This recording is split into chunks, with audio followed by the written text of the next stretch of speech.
Imagina tener una extensión de tierra de tu propiedad que por circunstancias inesperadas te ves obligado a vender muy por debajo de su valor. ¿Cómo te sentirías si después de 20 años el nuevo dueño descubre un yacimiento gigantesco de petróleo debajo del terreno? Esto exactamente fue lo que le pasó a México en 1850 con el Tratado de Guadalupe Hidalgo, que marcó el fin de la Guerra de Estados Unidos y México. Menos de una década después, Estados Unidos cimentó la estructura para perforar la tierra y extraer el petróleo de las tierras que formaban parte de México antes de la guerra. Este descubrimiento le valió a Estados Unidos el convertirse en la primera potencia del mundo, ser el semillero de la mayoría de los inventos de los siglos XIX y XX, tales como el motor a combustión que impulsó la fabricación de automóviles, el asfalto que hizo posible construir estructuras viales que comunican todo un país, la gasolina, el plástico y otros derivados, por nombrar solo unos cuantos, además de ganar 2 guerras mundiales y posicionarse como el país más poderoso del planeta. Porque México terminó perdiendo una inmensa cantidad de territorio ante los Estados Unidos, junto con riquezas minerales que lo hubiesen convertido en una superpotencia. ¿Qué pasó con la tierra de los californianos mexicanos? ¿Cuál crees que sería tu reacción si después de vender tu tierra a un precio muy barato, los nuevos dueños encontraran oro o petróleo en el subsuelo? Quédate porque en este video vamos a exponer la parte de la historia que nadie cuenta. En este video vamos a ver cómo Estados Unidos adquirió su enorme poderío con el petróleo mexicano. ¿Sigues aquí? Hazme un favor y regálame un me gusta para continuar trayéndote aún mejor contenido. Para 1821, México finalmente había ganado su independencia de España y se estaba organizando como nación, enfrentando estallidos de violencia y escaramuzas que amenazaban su estabilidad, tales como la revuelta de Querétaro en 1823, que buscaba restablecer el dominio español. Tampoco ayuda el hecho de que México tenía a su vecino del norte, Estados Unidos, con un hambre insaciable por anexarse territorios que impulsaba el gobierno de la época. Los gringos estaban inspirados porque ya habían tenido éxito en anexarse gran cantidad de territorios con la compra de la Luisiana francesa en 1803, menos de 20 años antes. En esa negociación, Napoleón Bonaparte le vendió a Estados Unidos más de 2 millones de kilómetros, 16 de sus estados actuales, por 23 millones de dólares de la época. Estos estados suman aproximadamente 1.2 veces el tamaño de todo México. Como es natural, el conflicto creció y estallaron las hostilidades entre las dos naciones, con descaradas incursiones del ejército estadounidense de la época en las tierras mexicanas. La pérdida de Texas, que primero se declaró independiente y finalmente pasó a formar parte de Estados Unidos, fue un golpe duro para la moral de los Estados Unidos mexicanos. Para 1846, el año en que estalló la Guerra de México y Estados Unidos, era obvio que México no tenía pleno control de su extenso territorio, y California reunía condiciones perfectas para una incursión estadounidense. Primero, estaba desprovista de una presencia militar significativa, y segundo, ofrecía a la nación invasora un envidiable acceso al Océano Pacífico a través de la bahía de San Francisco, de gran actividad comercial naviera. La ocupación en California se realizó en su mayoría sin resistencia de parte de los mexicanos. El ejército estadounidense ocupaba los territorios sin que se disparara una sola bala, mientras los habitantes se rendían y entregaban la ciudad. Al finalizar la guerra y anunciarse un inminente tratado de paz, los pobladores de los territorios en conflicto se sentían a la vez aliviados y angustiados. México cedió la mitad de todo su territorio a Estados Unidos, incluyendo todas las riquezas potenciales en la superficie y en el subsuelo que estas tierras poseían. A cambio, el gobierno mexicano de la época recibió 15 millones de dólares. El Tratado de Guadalupe Hidalgo protegía en sus artículos 8, 9 y 10 a los ciudadanos mexicanos que vivían en los territorios cedidos. Sin embargo, el Congreso norteamericano de la época alteró y eliminó parte de estos acuerdos a su favor, y en una decisión sumamente injusta, decretó que iban a ser cumplidos según la interpretación que el gobierno norteamericano les diera. Ciudadanos de Arizona, California, Colorado, Nevada, Nuevo México, Utah y Wyoming, además de la rebelde Texas, se vieron perjudicados por esta acción. Durante las 5 décadas previas, la economía californiana en su mayoría había sido manejada por los dueños de rancherías. Estas granjas pertenecían a un grupo social que se denominaban los californios. Sus antepasados de origen mexicano y español se habían establecido ahí en el siglo XVIII y sus descendientes se volvieron rancheros. Los californios generaban trabajo para nativos americanos y mexicanos. A cambio, proporcionaban sustento y alojamiento.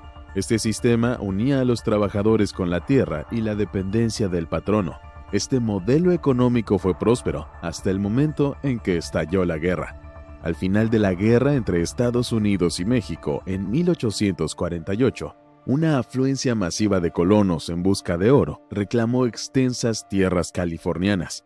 Era una nueva forma de economía impulsada por la extracción de los recursos fósiles y minerales del subsuelo.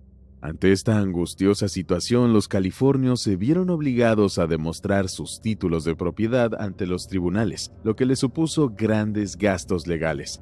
Los casos judiciales tardaban más de 10 años en resolverse. Muchas familias se vieron obligadas a vender sus tierras pedazo a pedazo para poder pagar los excesivos gastos judiciales. En el caso de las mujeres herederas de tierras, tuvieron que asegurar la propiedad a través de matrimonios con inmigrantes europeos. A medida que el tiempo pasaba, muchos dueños de tierras lo perdieron todo. Otros se quedaron con una fracción y perdieron miles de hectáreas. Mientras eso sucedía, una nueva fiebre se apoderaba de todo Estados Unidos, incluyendo los nuevos territorios anexados. Esta vez se llamó la fiebre del oro negro, y llegó al mundo mediante la industrialización de lo que los indios americanos llamaban brea, y que brotaba de la tierra cercana a los ríos en algunas regiones. En su estado natural, los nativos usaban la brea, que en realidad era un combustible fósil, para encender fogatas que iluminaban sus ceremonias nocturnas. Varios empresarios comenzaron a ver el potencial de este hidrocarburo dentro de un mundo que se estaba volviendo cada vez más industrial y que necesitaba desesperadamente nuevas formas de combustibles. La gran fuente que surtía al mundo provenía de la grasa de las gigantescas ballenas, pero cazarlas era toda una odisea.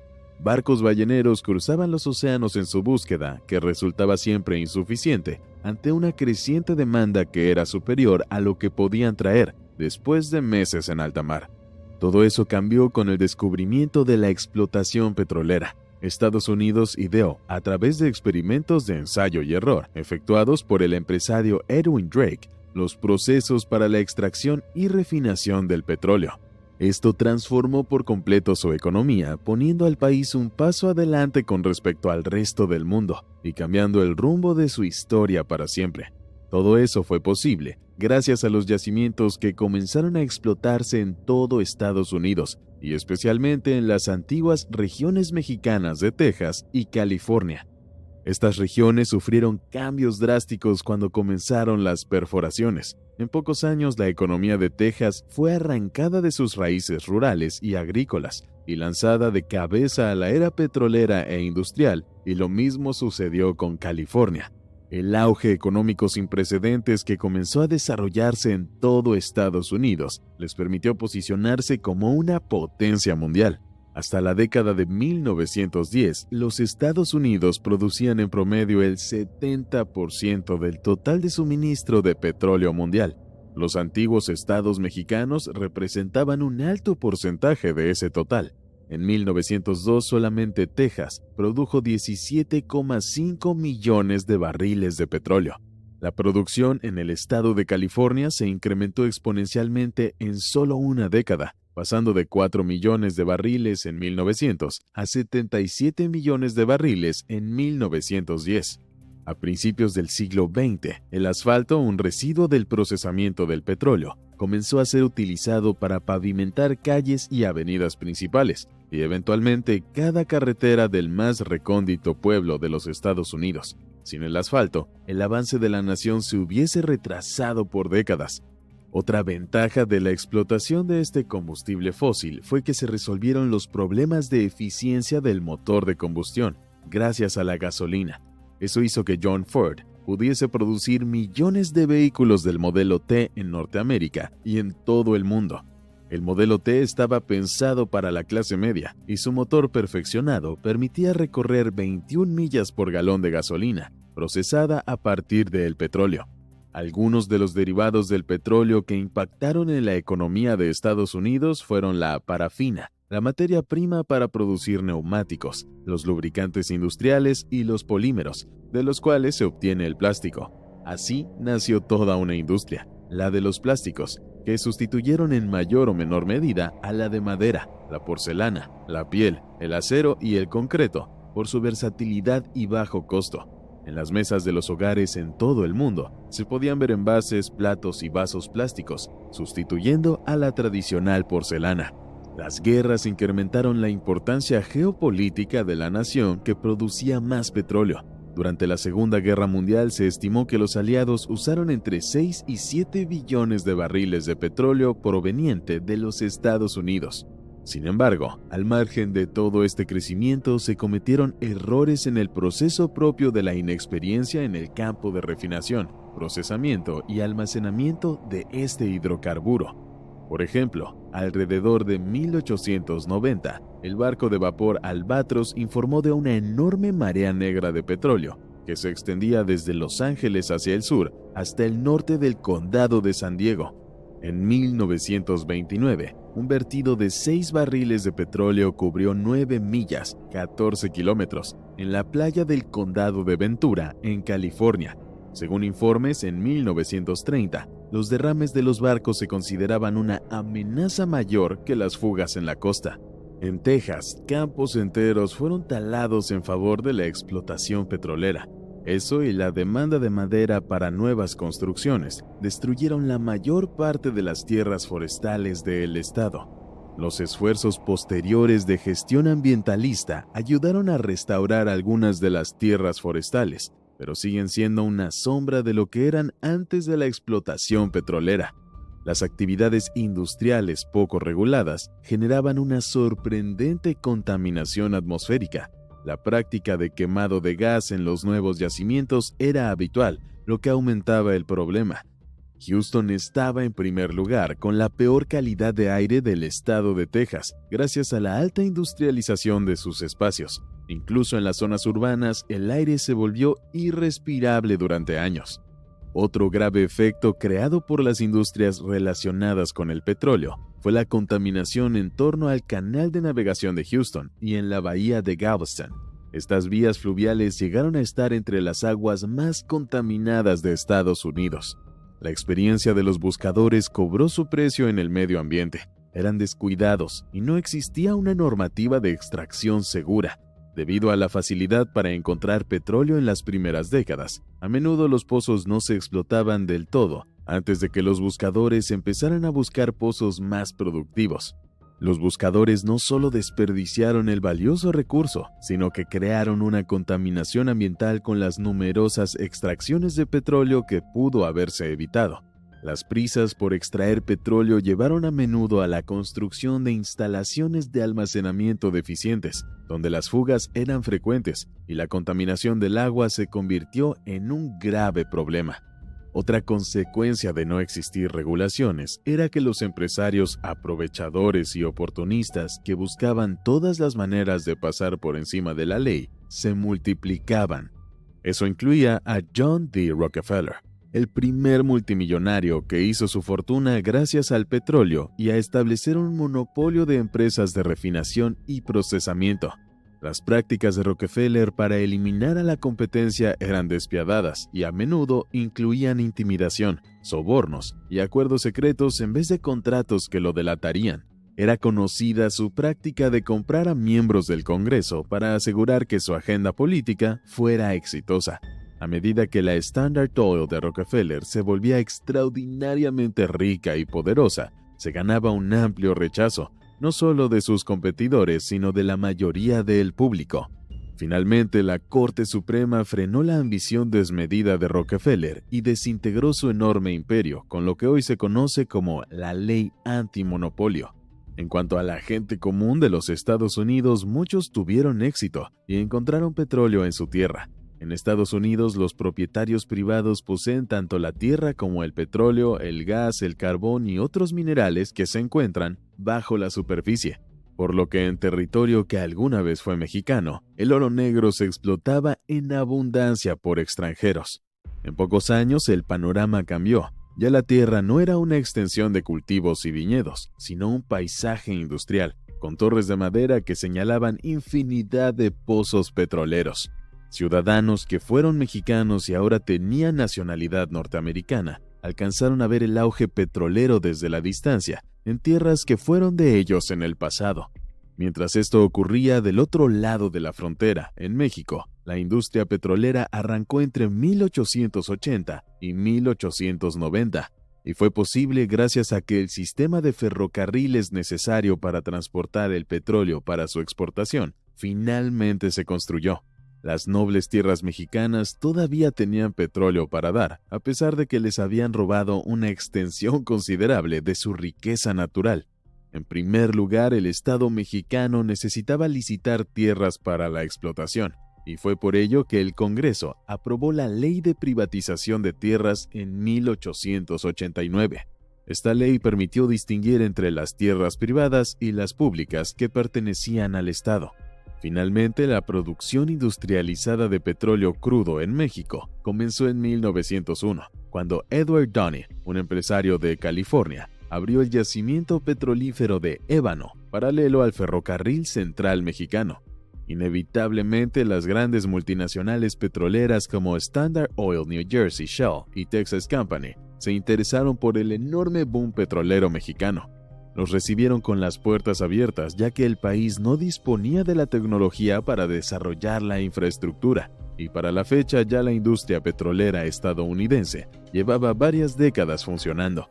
Primero desarrollaron el mercado mexicano de combustible importado, utilizado en iluminación y fuerza motriz, transformando la economía gracias a esta moderna fuente de energía industrial. Luego, las compañías petroleras extranjeras ampliaron la producción y el refinado de productos petroleros para la exportación. Para 1935, todas las empresas dedicadas a la producción de petróleo en México eran extranjeras. Si bien México estaba a la par de la avanzada industria norteamericana, los trabajadores mexicanos tenían pocos beneficios y ninguna esperanza de que la situación mejorara, ya que las compañías echaban mano de todo tipo de recursos, legales e ilegales, para evitar que se crearan sindicatos. Trabajadores del sector organizaron una gran protesta ese año, a través de la Confederación de Trabajadores Mexicanos, y la Junta de Arbitraje falló a favor del sindicato. Esta victoria representó una compensación sin precedentes de 26 millones de pesos para los trabajadores. El 18 de marzo de 1938, el presidente Lázaro Cárdenas anunció que iba a nacionalizar todos los recursos e instalaciones petroleras de México. El gobierno expropió a las empresas extranjeras y asumió el control de todas las propiedades de las compañías petroleras que operaban en México, incluyendo maquinaria, equipos, instalaciones, refinerías, gasolinerías, barcos y oleoductos. Nacía así Pemex, una empresa administrada por el Estado con total control de la explotación, refinación y distribución del petróleo mexicano. Las empresas abandonaron el país, pero enseguida comenzó un vicioso sabotaje contra México por parte de estas compañías, que no estaban felices con la expropiación. Para ello, bloqueaban los intentos de México de comprar químicos o maquinaria. El Estado mexicano también fue objeto de sanciones silenciosas por parte del gobierno norteamericano, que de la noche a la mañana dejó de comprar la plata mexicana. Así llegó la Segunda Guerra Mundial, y con la escasez de crudo, el gobierno norteamericano y México finalmente hicieron a un lado su pelea y establecieron una alianza estratégica.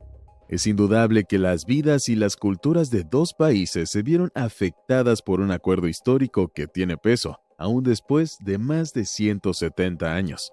En el caso de los norteamericanos se generó una cultura de derroche que pasó de generación en generación, estimulada por la extraordinaria calidad de vida que disfruta la mayoría del pueblo de Norteamérica.